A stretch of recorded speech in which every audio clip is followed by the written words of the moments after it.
Подкарпатський Великдень. Що руснаки май чекають, май велику радость мабуть.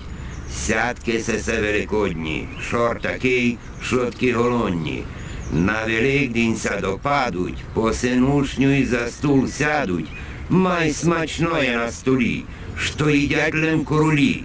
Що ударсе, пекнеться гурка, не пасоля і не курка. Пасочки і хрін гуркий, про руснака сон святий. Раз на рук се їдять, Господа за то хвалять. Файтеся уєнно зійде, царь з кату гостина прийде.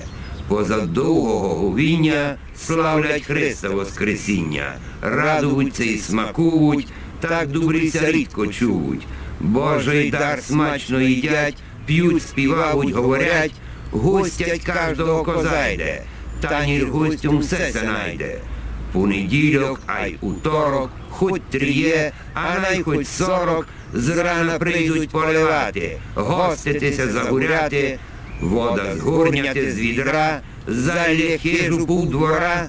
Перший день жоно дівки, мокрі судьги воробки, а уторок на руби, мокрі обставуть сліди за хлопами. Се сохташ, оббиляти тя, ти даш, писанку, бо тя змочили, так нас звичаї вчили. Шутки, мокрі, в'ячать сміх, чий урвався щастя міг.